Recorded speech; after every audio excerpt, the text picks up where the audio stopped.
અને શુદ્ધાત્મ તત્વની ઉપલિબ્રમ નિર્વાણનું પરંપરા એ કારણ હોવાને લીધે. બીજો વાત શું કીધું? સર્વજ્ઞ પરમાત્માની ધ્વનિમાં અવાજ એવો આવ્યો. અવાજ કો વચન કો દિવ્ય ધ્વનિ પ્રધાન ઓમ જકાર બાર સભામાં અંદર ઇન્દ્રોના સન્મુખમાં એવી વાણી આવી. એ વાણી ચાર ગતિનું નિવારણ કરવાને સમર્થ છે. અને શુદ્ધાત્મ તત્વ તો નાસ્તીથી વાત કરી. શુદ્ધાત્મ તત્વની ઉપલબ્ધિ રૂપ નિર્વાણ દેખો. એકલો આત્મા પૂર્ણ આનંદ કંદ શુદ્ધ એની દશામાં પ્રાપ્તિ થાય. નિર્વાણ એવું જે નિર્વાણ વ્યાખ્યા પાછી કરી. નિર્વાણ એટલે શું? મોક્ષ એટલે શું?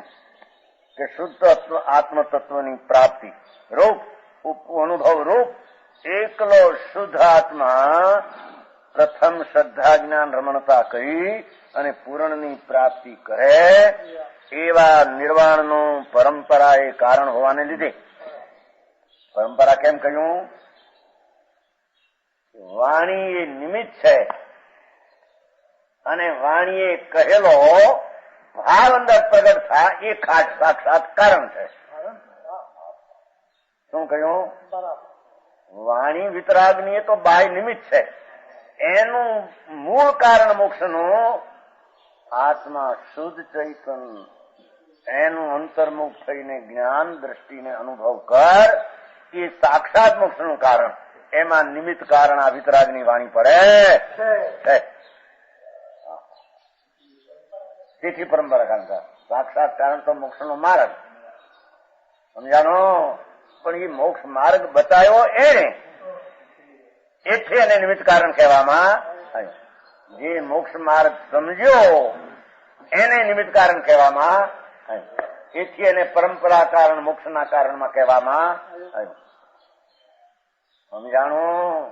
એ વાત તો આત્માની વાત શાસ્ત્રની વાત જ બધી જીવી. કથા વાર્તા હોય તો મારી સાંભળીને રાજી થઈ જાય ને ઘરે કે હું સાંભળીને આવ્યા કે આમાં કેવું મગનભાઈ. જો ને પહેલી ગાથાથી શરૂ કર્યું.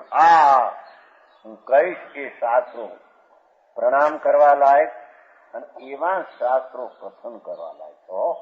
કેમ કે ભગવાનના મુખથી નીકળેલા અને એનું સફળપણું ચાર ગતિનો અભાવ બતાવનારા માટે તે પ્રણામ કરવા લાયક અને કહેવા લાયક. જેના ગતિને ભાવ મળે એ શાસ્ત્ર કહેનારા નહીં. એ શાસ્ત્ર નહીં. હવે ગતિને ભાવ તો અનાદિકાળથી મળતા આવે છે અને ચાર ગતિના કારણ એવા પુણ્ય પાપના ભાવ તો અનાદિકાળથી કરતો. હવે એમાં નવું શું કહ્યું ભગવાનની વાણીએ? જો એ વાણી સાચી હોય તો એ વાણી નહીં. ત્રિલોકનાથ પરમાત્માની વાણી ચાર ગતિનો છેદ કરી શુદ્ધાત્મ તત્વની અનુભવ રૂપી પ્રાપ્તિ એવા નિર્વાણનું પરંપરા કારણ હોવાને લીધે એથી એને પરંપરા કારણ મોક્ષના કારણમાં કહેવામાં આવ્યું. સમજાણું કાંઈ? તથાપિ કહાનવાણીના અંકાયે મૂલ્યના કદી. તથાપિ માતવાણીના અંકાયે મૂલ્યના કદી. પરમ કૃપાળુ પૂજ્ય સદગુરુ દેવનો જય હો. પ્રસામૂર્તિ પૂજ્ય ભગવતી માતનો જય હો.